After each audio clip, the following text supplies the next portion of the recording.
Lamun sira anggeguru kaki niku serat pupuh dandang gula.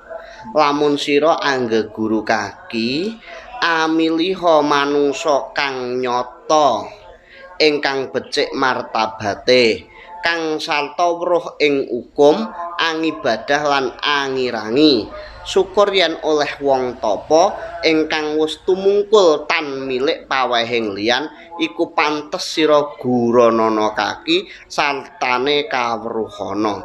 Lamun sira anggeguru kaki apabila engkau memilih guru amiliha manungsa kang nyata memilihlah manusia yang nyata. Manusia yang nyata artinya betul-betul manusia yang bisa memanusiakan manusia, bukannya sekedar manusia.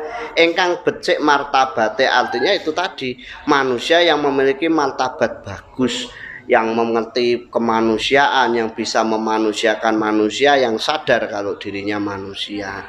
Kang sarta weruh ing hukum artinya orang yang memang tahu akan hukum.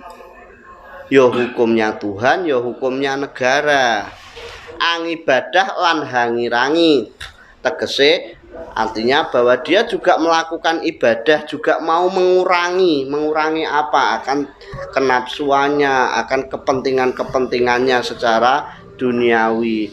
Syukur yen oleh wong topo lebih lagi kalau mendapatkan orang yang pertapa atau orang yang suka bertapa.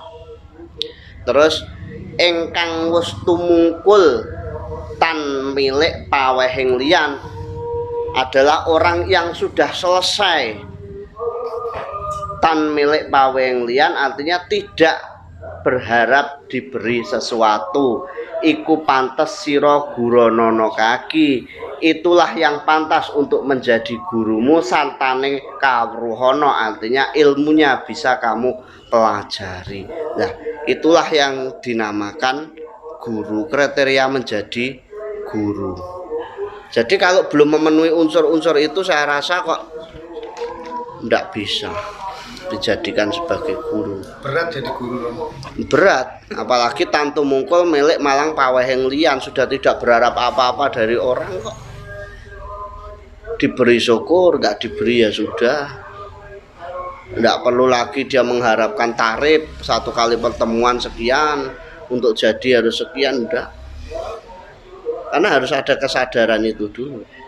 Saya kan selalu bilang, untuk menjadi guru haruslah orang yang sudah paripurnaning urip. Artinya dia sudah selesai dalam urusan hidupnya. Lah kalau dia belum selesai dalam hidupnya kok mau memberikan petuah kehidupan pada orang lain, tidak masuk akal. Secara kebutuhan dunia dia sudah selesai. Artinya uripe wis mulia, wis penak. Lah kalau hidupnya belum enak kan mau ngenakkan orang lain, terus caranya gimana? Tuh. Lah bisa nggak tanpa guru? Selama kamu menjalani meligi, jujur apa adanya pun bisa.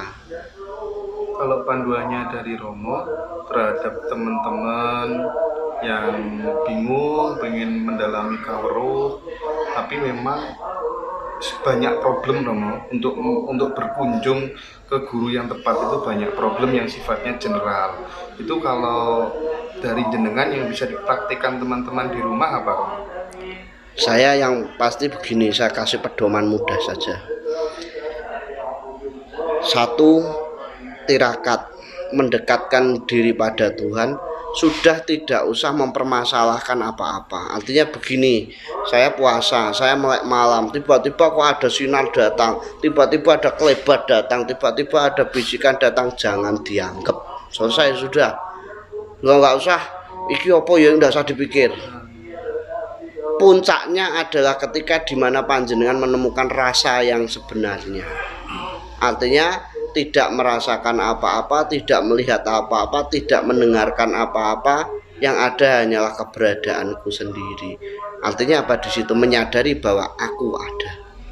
Aku pada dua perspektif, aku secara lahir dan aku secara batin itu ketemu sudah. Mau lihat sinar kayak mau dengar apa kayak mau lihat mendengarkan bisikan apa, melihat wujud seperti apa, itu semua masih bukan. Itu poin pertama. Yang kedua, kalau kamu memang ingin menjalani spiritual, Yang harus kamu jalani adalah kebaikan pada dirimu dan kebaikan kepada sesamamu, kebaikan pada lingkunganmu. Sudah selesai. Nah kalau minta tuntunan dari sini gimana? Sudahlah, saya itu bukan orang yang kemaruk mbok temoni, bukan orang yang pingin selalu didatangi orang. Terus terang saya capek kalau nanti semua pada kesini, kasihan. Yang buat saya capek itu bukan banyaknya orang, bukan banyaknya keluhan, tapi adalah mereka harus meluangkan waktu dan uang untuk jauh-jauh ke sini. Selama bisa di cover dijalani di rumah, jalani di rumah. Sebatas telepon tidak masalah, itu tidak mengurangi rasa rasa kemanusiaan, tidak. Kok guru kudu ditekani, kanggo saya enggak, karena saya tidak pernah mengangkat diri saya sebagai guru. Karena gurumu itu yang sebenarnya adalah dirimu dan pengalamanmu. Intinya itu. Sudah. Kalau masih berguru sama orang aja ya masih lucu lah. Nanti tidak ada pertanggungjawabannya loh. Setiap orang itu akan bertanggung jawab di kemudian hari pada dirinya masing-masing. Orang no tanggung menanggung.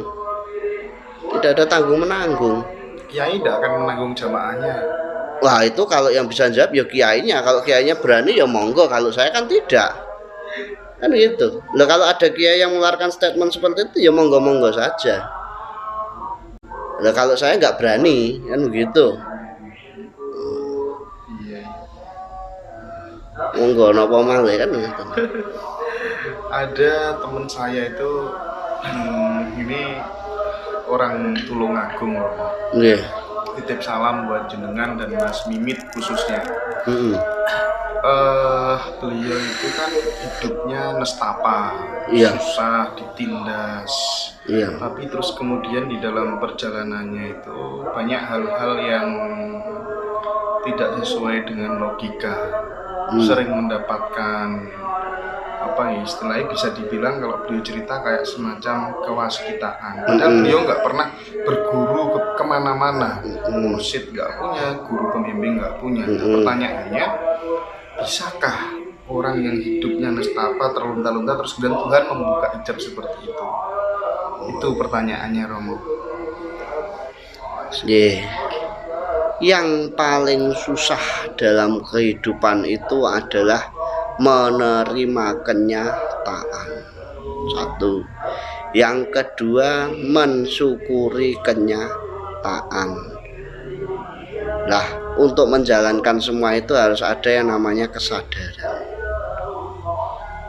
Kalau orang yang sudah mendapatkan sekian banyak permasalahan dan beliau tetap bersabar dan tetap bersyukur dan tetap menikmati hidupnya dengan kesederhanaan, kenapa tidak Tuhan mencabut segala tabir, mencabut segala selambu atau hijab atau apa istilahnya. Itu kan haknya Tuhan, bisa-bisa saja.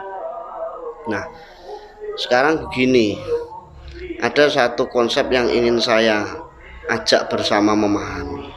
Untuk masuk kepada tahapan sabar itu ada yang namanya kesadaran. Nah untuk membangun suatu kesadaran berarti butuh yang satu namanya pengetahuan akan kebenaran, pemahaman akan kebenaran, pemikiran akan kebenaran, penglihatan akan kebenaran, mendengarkan kebenaran, berbuat benar dan berucap benar. Yang terakhir adalah tetap konsisten pada kebenaran itu. Baru dia akan tumbuh yang namanya kesadaran itu tadi. Kalau sudah tumbuh kesadaran, bisa tumbuh pada kesabaran. Kalau tanpa itu ora iso. Nah, orang yang sudah nestapa hidupnya, otomatis dia sudah tirakat tanpa diperintahkan. Dia sudah betul-betul menikmati Tuhan, dia mensyukuri, wah aku dikei ngene karo sing gawe urip, saya diberi seperti ini sama Tuhan, ya sudah dia jualani terus. Lah itulah yang dinamakan manungsa sanyata, manungsa sampurna. Sanyata artinya apa? Dia orang nyata yang sudah bisa menyikapi segala hal yang terjadi pada hidupnya. Sampurna artinya dia sudah melibatkan Tuhan dalam hidupnya. Kalau dia nggak melibatkan Tuhan dalam hidupnya, tidak mungkin dia bisa menjalani seperti itu. Pasti sudah putus asa dulu-dulu. Nyatanya kan tidak. Sehingga Tuhan menganugerahi dia dengan hal-hal seperti itu. Tanpa berburu itu. Tuh, bergurunya dengan keadaan. Tuh, dengan keadaan, dengan pengalaman. Dan itu malah lebih mentes, lebih mumpuni, lebih berisi.